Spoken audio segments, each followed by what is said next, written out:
You're constantly making decisions when you're on the road. You're constantly having to pivot or detour when you're on the road. Some say parks might close, right? So you might have a reservation, and then it's amplifying what already exists in a day-to-day, but times 1,000. And to me, I actually love that, because what it does is through repetition, you expand your comfort zone. So through repetition of discomfort, you literally become a new person. Welcome to the RV Queens podcast, where adventure meets the open road. I'm your host, Charlie Grace, rolling through life 1 mile at a time, sharing stories, interviews, tips, and real talk about RV living, travel, and the freedom to chase your own version of home. Whether you're a full-time RVer, a weekend warrior, or just RV curious, you're in the right place. So buckle up, grab your favorite drink, and let's hit the road together. My special guest today is Morgan Field, otherwise known as the Morgan Field. Let's don't forget that. This is important.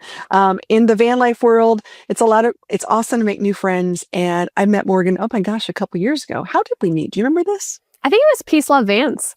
Peace Love Vans. It's great my place to go. Event. Mm-hmm. It's a great community.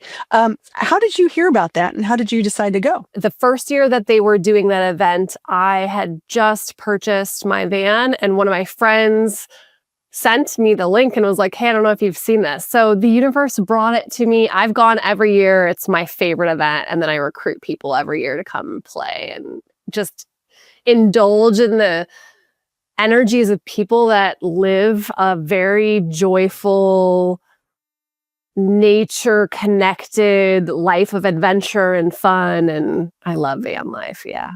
It's a big deal. If you don't know, you don't know. But once you're in it, you're really in it. It's a lot of fun. So let's talk about van life as a solo female, because, hello, been there, done that. How long have you been doing van life? Over 3 years. And I am actually I was trying to figure out what I would call it. I'm like a wanderluster. I'm like a wherever and whenever my heart calls me. And some people have said that have followed my journey that they use their van different, seeing how I use mine, because to me, it's not just, yes, of course, it's like going on adventures and things like that. And I like day ventures as well.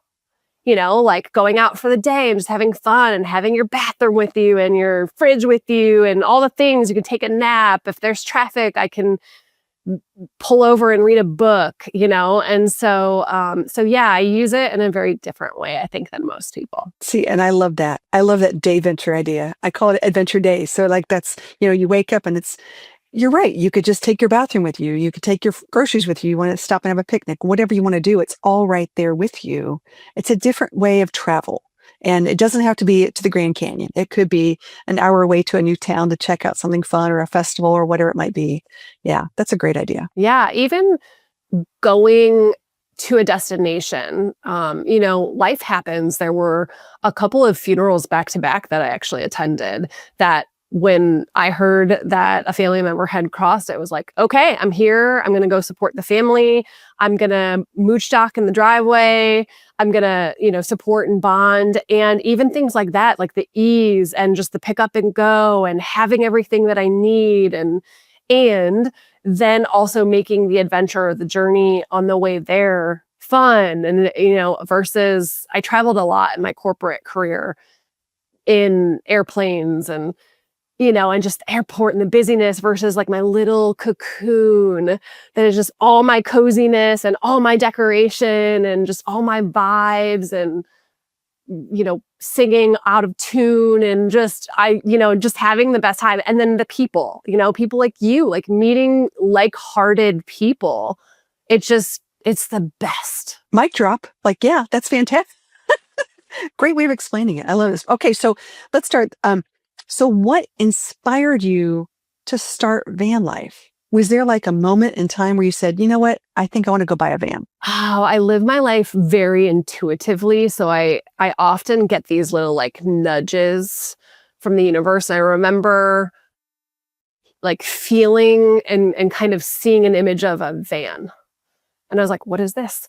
And so sometimes when that happens, I'll try to create logic around it. Like, oh, maybe it's because my family lives in Chicago and I live in Florida. And oh, that'll allow me to travel so much more luxuriously. And ironically, when I first started looking, I was looking for like a Toyota that I could just make it work. And when I started looking at things, I started laughing because I'm bougie. I will just openly admit this. This is something that I had to admit more and more on my journey. Like, I enjoy the luxury. Like, once I saw, so I have a 2019 Winnebago Travato. Once I saw that, for like, I can't go back. Like, I was like, oh, there's a bathroom, there's beds, there's a fridge there. And I just was like, yeah, no, now I'm like really committed to this like very glamorous bougie way of being.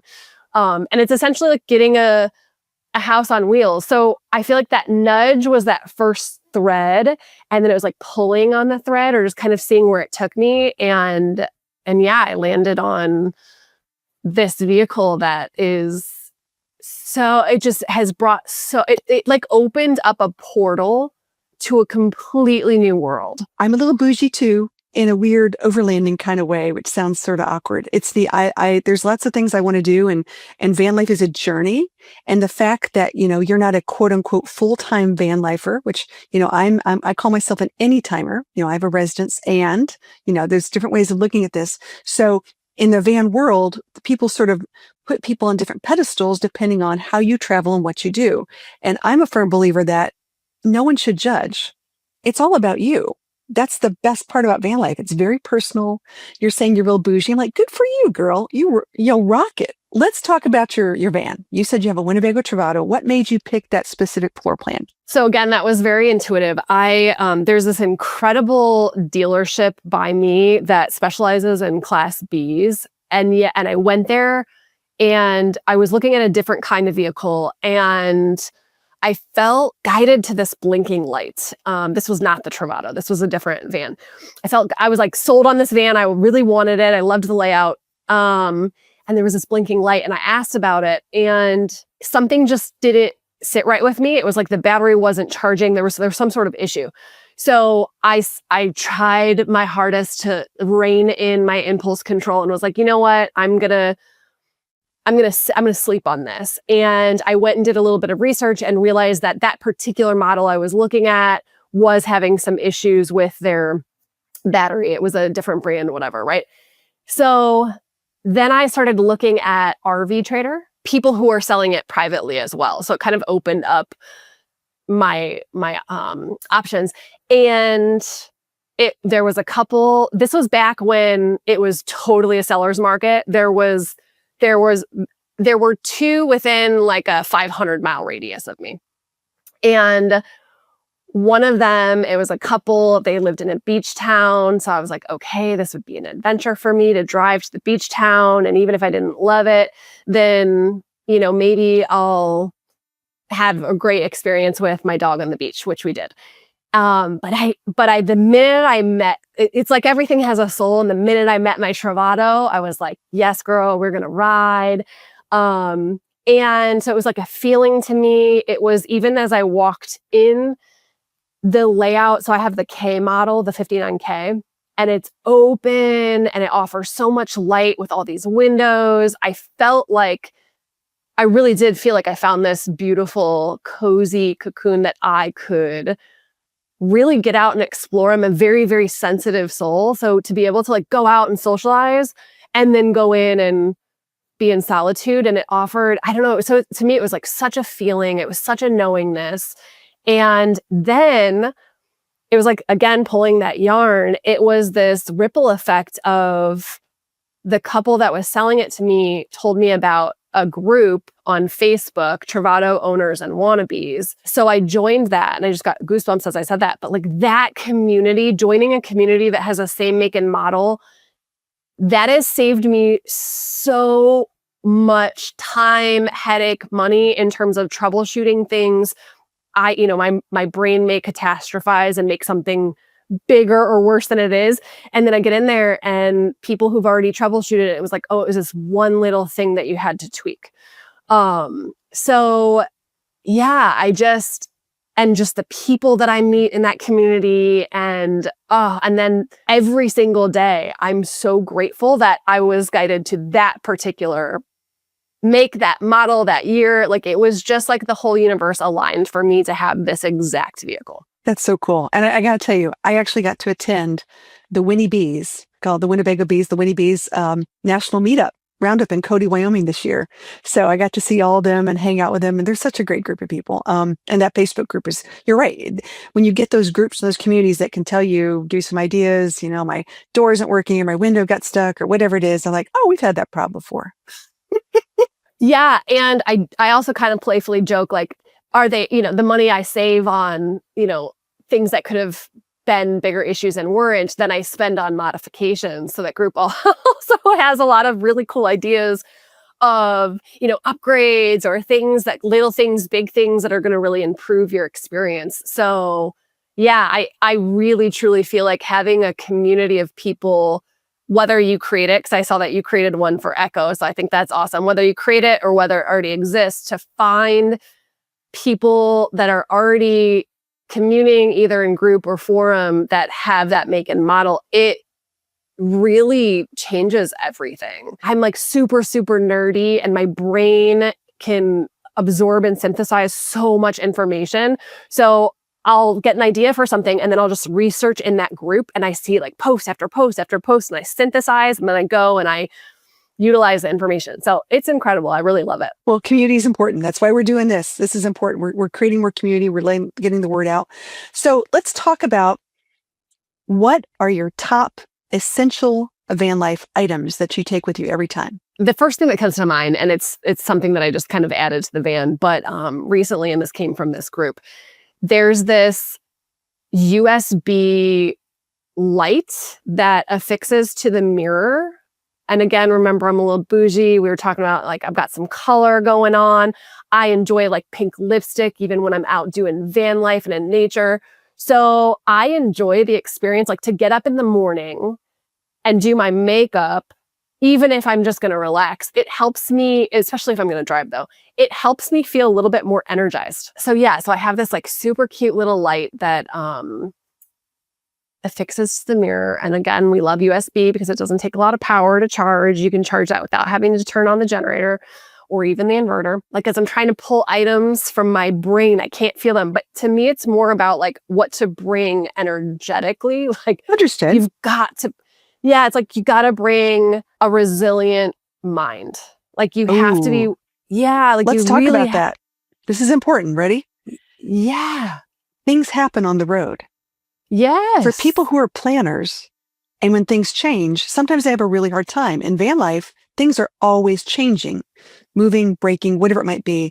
Did you have a hard time, maybe the first time something broke? How did you deal with that? Initially, right, the brain goes into, oh my God, this is the worst thing ever, and how much is it going to cost me? And then I go to my group. And because I've done that enough times, I have a very regulated nervous system when it comes to things breaking. I joke that I used to think, I need to buy, like, what if I need a new thing too? Like, what's the mod for that? Or how do we troubleshoot that? So it's radically transformed how I interact with things, air quotes, going wrong. But for me, it's also like, it's the resilience of, you're constantly making decisions when you're on the road. You're constantly having to pivot or detour when you're on the road. You're constantly, to your point, like, things change. You might get a place and, even recently they were talking about like some state parks might close, right? So you might have a reservation, and then it's amplifying what already exists in a day to day, but times 1,000. And to me, I actually love that, because what it does is, through repetition, you expand your comfort zone. So through repetition of discomfort, you literally become a new person. You really get into a cadence of embracing the unknown in a way that someone may not ever understand until they're out there. I 100% agree.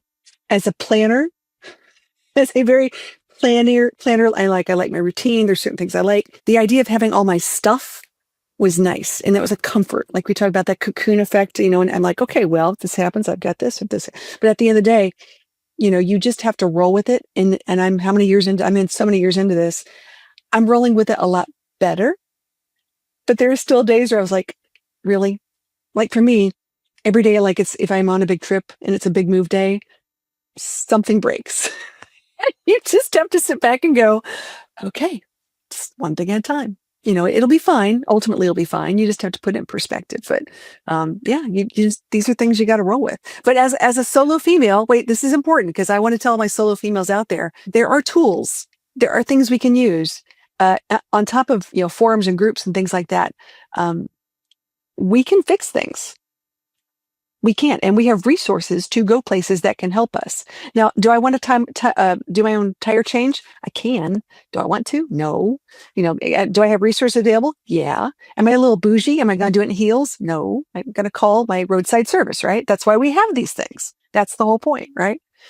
I love this. So I know in van life, it's really hard to have one thing that only does one thing, meaning that would be a luxury item, in my opinion. Like we talk about using, your light is a USB, it could be moved. It could do a bunch of different things. I had a one luxury item in my van that people make fun of me. It was a one slice toaster. Do you have a luxury item that you think, in your van? The one item that is probably the most ridiculous, but it's staying in there, is I have a 2-seater camping chair for me and my dog. Yeah, because he needs a spot. And so, but that thing is humongous and it takes up a lot of space. And at one point I did consider removing it. It's the best to be around a campfire and, he has his own seat. There have been times where people ask if they can sit there when he's, maybe not there. And I'm like, oh no, this is Teddy's seat. And they think I'm joking. And then I think they're offended. And then he gets on the seat and they watch us like cuddle in and get all the blankets around us. And then they're like, oh, you were being serious. I'm like, oh, I don't play. That's my best friend. So yeah, but it's ridiculous how much space it takes up. Okay. So I'm right there with you because I travel with the dog too. Let's talk about Teddy. Now, what kind of dog is Teddy? He is a pit bull mix, but I think, and I'm actually, I literally just got this, so I'm going to do a doggy DNA test to figure out, but I actually intuitively, I think he might be a Basenji mix, a pit bull Basenji mix. Okay. That would be interesting. So how old is Teddy now? He's 10. Aw. Yeah. So how old was he when you started traveling though? I mean, was it something new? Was he always used to like going on car rides or was this a new thing? So he's a rescue. Okay. He had, he was actually, I feel like a big part of my decision in van life as well. He was a rescue. He was 5 when he came to be with me and he had no experience with the human world. He was like discarded outdoor Miami. So he had no reference point of the world, and also it was like a very sensory stimulating world for him, which I understand because I can be very sensory overstimulated as well. When I got him, I actually lived in Miami and I ended up relocating to Ocala, which is so much more RV friendly. This was before the van. And then when I got the van, him and I have done a ton of training, and he's just like incredibly intuitive and really great at partnering. He's also very Velcro. So he's so human motivated that he will do anything. He doesn't really care what you're doing as long as he's with you. So he's a rock star at van travel. I think the hardest part for him, because of the amount of training we've done and the amount of time that we've spent together and how deeply we're partnered in how we navigate life, I think the hardest part for him is, when I leave the van and go do something by myself for a little bit. Traveling with a pet is a big deal. I mean, I think when we talk about like RVers and things like that, then it's a crazy statistic, like over 70% of people who have them partly because of their pet, because they want to travel with them and do things. In a van, it's a little more intentional. It's smaller and you get to do a little more things. Have you found things? I know you said he's very human centric, like he's a little Velcro pup. Are there things that you've had to think about while you're traveling with him? He's literally like my sacred partner, right? So everything I do, I consider him in how I use the van when I do upgrades for the van. As an example, my van is the 59K model, but I am considering doing the lithium with the inverter upgrade so that I can be like you and run my AC without the generator. But yeah, I'm always, I have a Marcel in the van, which gives me alerts for humidity, which is kind of cool, but I got it for Teddy, right? So it helps me be able to really feel or be able to know what is the temperature in the van, right? So that if I do go, he's so spoiled. He has a dog bed. He's got the cutest little like bowl with a splash guard on it.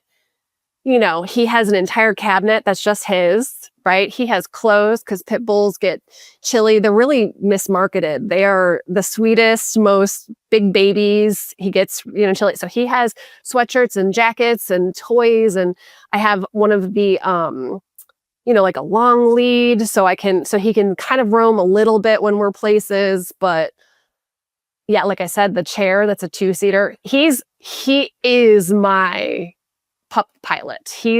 So everything I do, I consider him. Absolutely. I think that's awesome. I really do. And I'm glad that you take the time and effort. You have all these great things for him as well. So you're looking at him as a partner. It's not just he's along for the ride. He really has all his comforts and everything like that. I love that. That's so cute. Yeah, I do joke that it's his van and I'm the chauffeur. And I think a lot of us who have vans or, living in that RV life with our dogs, that they understand that sentiment. Absolutely. I call this the world's most expensive doghouse on wheels. Totally. Okay. All right. Changing gears here a little bit, just screaming this way. Every time I talk to women, about traveling solo and doing things, it becomes an interesting topic. People always say, well, do you feel safe? What do you have for safety? I'm like, well, I have a dog. She hears a lot of things that I don't, which is nice for me, which gives me a heads up on things.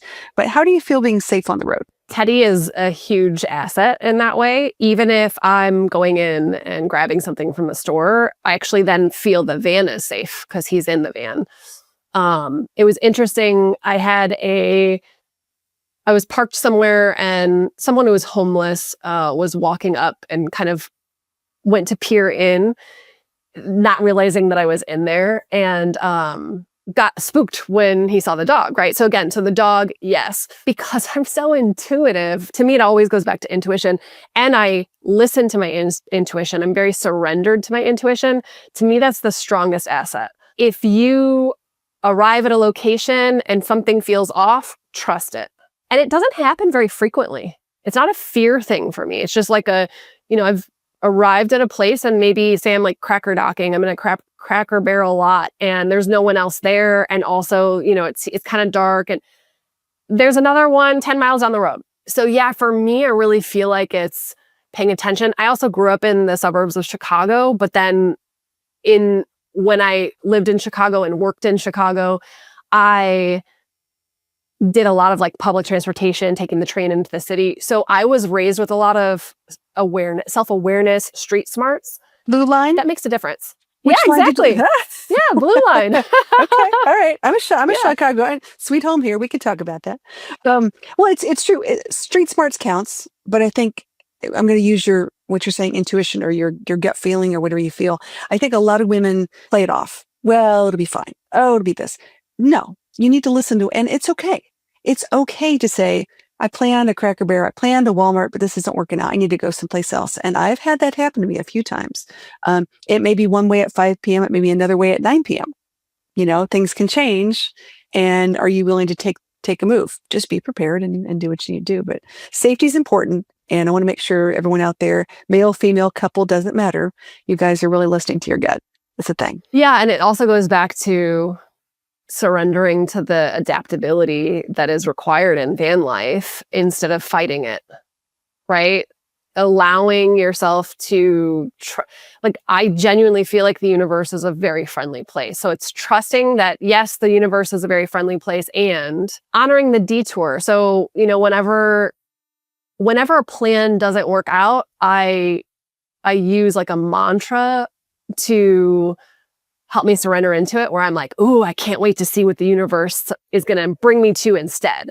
Right. Versus, so mindset, I really do feel like can either tremendously expand you and bring you on the greatest magic carpet ride for van life, or your mindset could paralyze you and get in your way and overthink. And so, yeah, really just, to me, it's like making sure that my paradigms set me up to pivot, but also not in a way of, rose-colored glasses that it's like, I'm fine, it's fine, everything's fine, when it's not fine. So and actually earlier when you were talking about, maybe something breaks or goes wrong, I am a very in tune with my emotions person. And I did kind of flash back to, you know, 1, 2, 3 dominoes fall in the wrong direction and maybe there's some tears, and like that's okay too, right? Just letting the cries come out. So it's also figuring out, how do you actually allow yourself to feel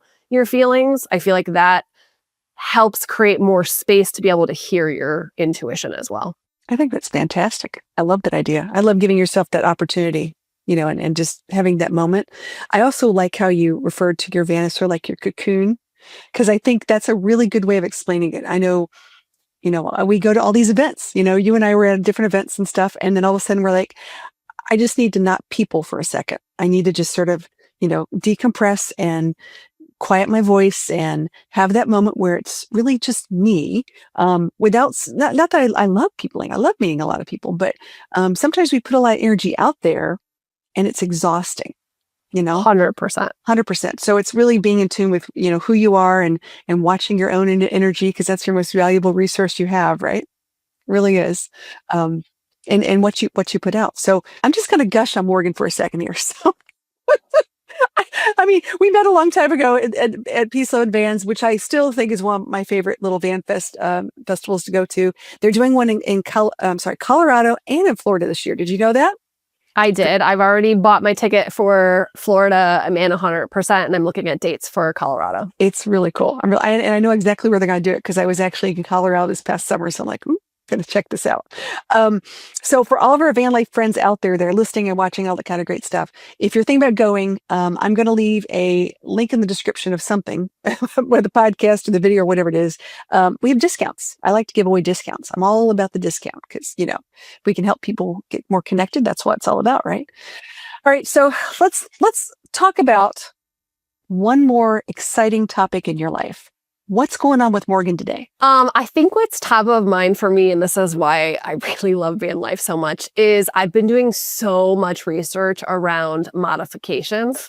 Like, I just love learning. I love expanding. I love growth. I'm super nerdy. So van life allows me to really just be so deeply immersed in things that light me up. And the reason I say that is I actually just got back from a trip to Hohenwald. I don't know if I'm saying that right, but Hohenwald, Tennessee.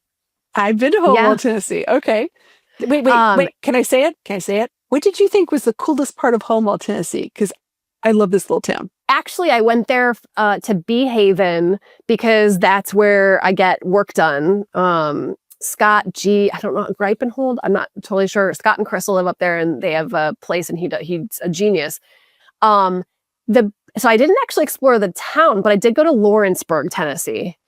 And there was an incredible little Mexican El Azteca, I think, restaurant that I went to. They had live music. And I love small towns because you can feel the synergy. Like, you can feel everyone knows everyone. So I really enjoyed that. And that was maybe like 20 minutes from Hohenwald. Okay, this is where life gets really small. Are you ready? Yeah. I grew up in Lawrenceburg, Tennessee. No way. Yes way. I just got goosebumps. Do you know that Lawrenceburg, Tennessee is known for gospel music and music in general? Didn't. It's a huge musical town. It's just sort of interesting. I grew up around Davy Crockett State Park, all those wonderful things. And Hohenwald is the home for the Elephant Sanctuary in Tennessee.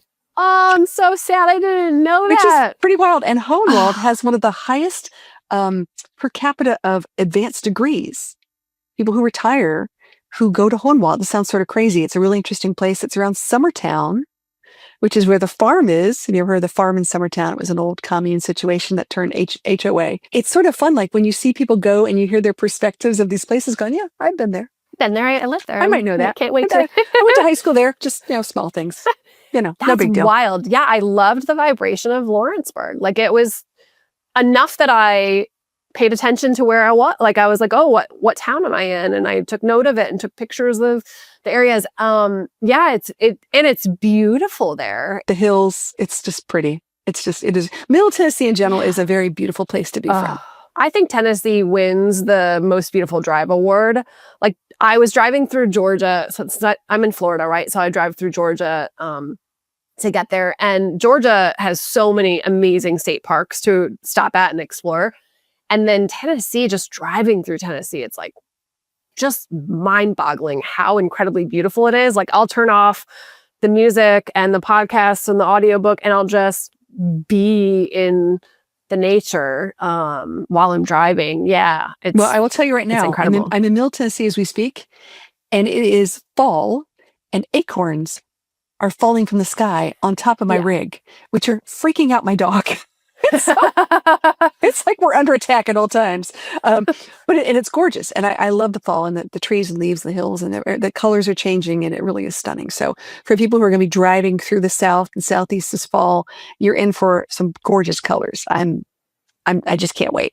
I apparently missed the gorgeous colors by like a couple weeks. So again, I feel like the universe is just trying to tell me I need to go back. I need to do more modifications. I did swap my AGMs for lithium so that I did have more power. And then the solenoid was swapped for an LIBIM, which makes a huge difference because the solenoid was constantly giving anxiety. Okay, let me back up.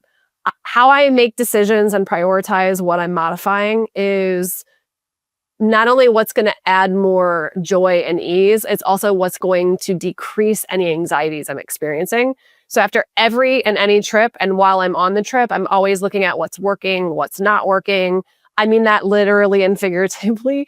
And for me, I noticed that battery anxiety and solenoid anxiety, especially as AGMs start to fail, were a thing. And so I was like, yeah, let me just treat yourself, treat myself to this little upgrade. So I did that and like a bunch of other things. And so, yeah. And when you find a tech who's incredible at what they do, that's another thing in this world is like, that is such a treasure.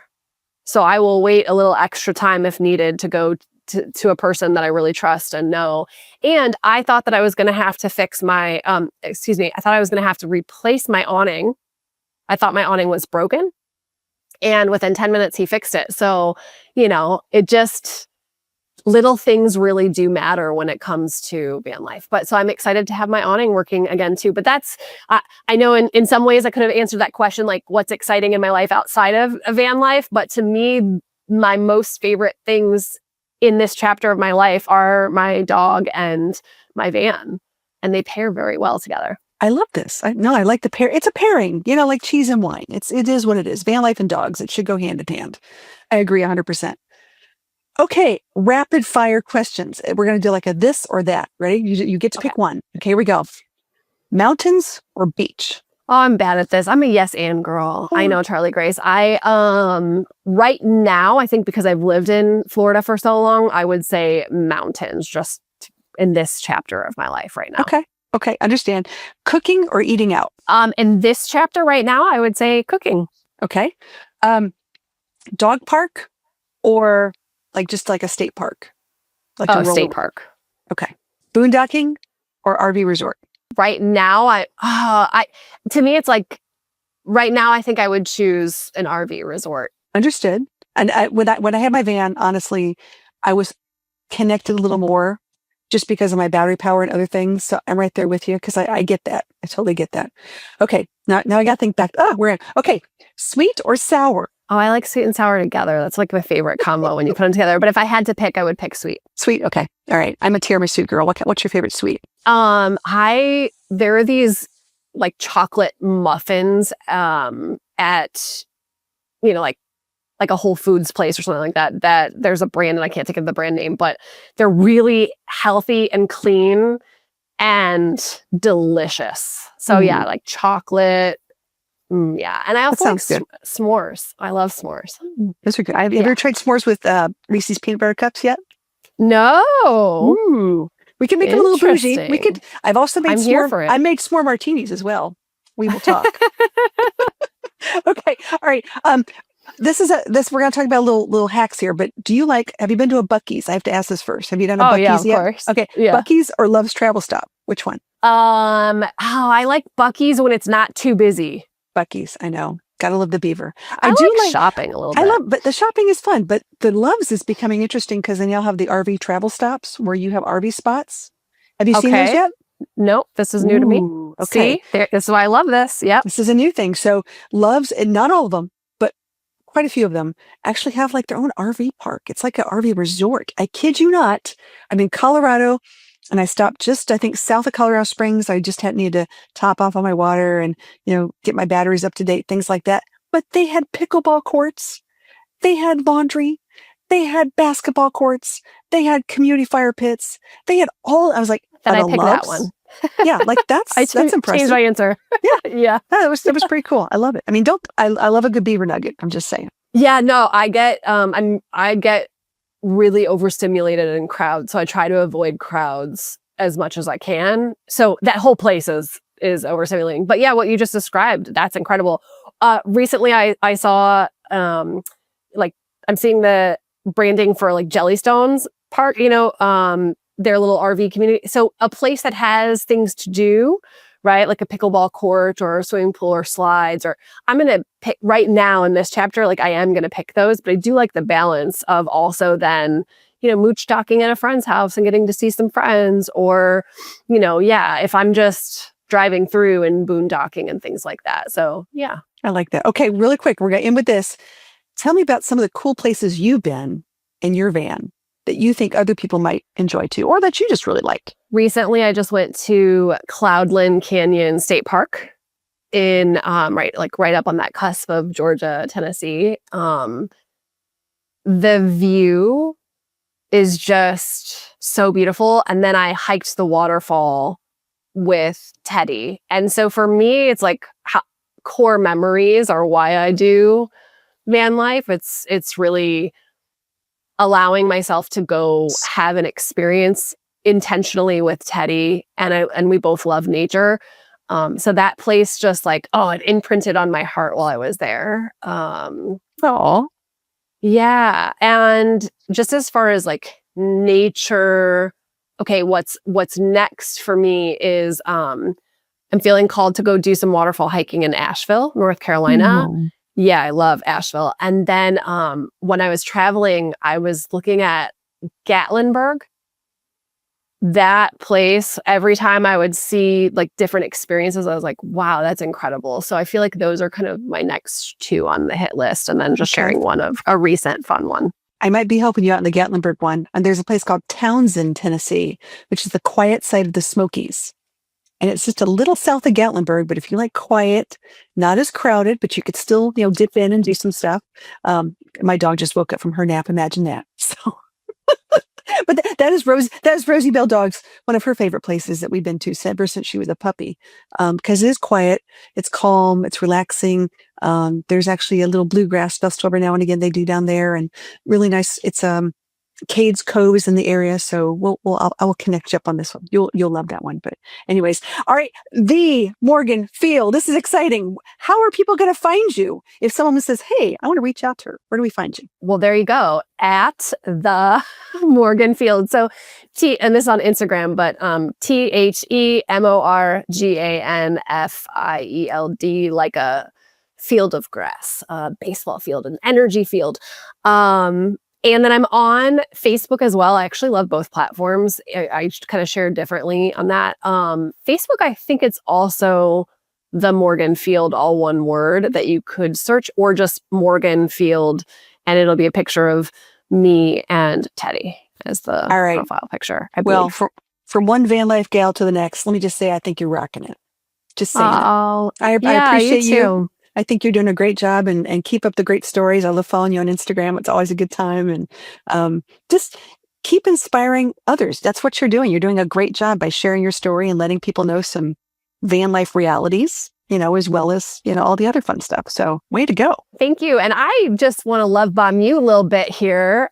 You are just like such a ray of humor and sunshine, and just like your ability to be so generous and endless with what you share. And I can, it's like every conversation I have with you, there's always like deliciousness to soak in, not only in your energy and that you bring, it's also, and the connection that you offer, it's also in like the wisdom. And I just feel like everything you create, I'm like, yeah, I want to like be a part of it, or I want to know about it, or I want to learn from it, or I want to listen to it. So thank you. You're just like an endless energy pour out into the world. And I just feel like you're incredible. Oh, thank you. You're so kind. I appreciate that. That's very, very kind. That's that Lawrenceburg, Tennessee's coming out. There you go. Kind. Thanks for tuning into the RV Queens podcast. I hope you found inspiration for your next adventure, on or off the road. Don't forget to subscribe, leave a review, and connect with us on social media at RV Queens Community for behind-the-scenes stories and travel tips. Until next time, keep your wheels turning and your spirit wild. We'll see you down the road.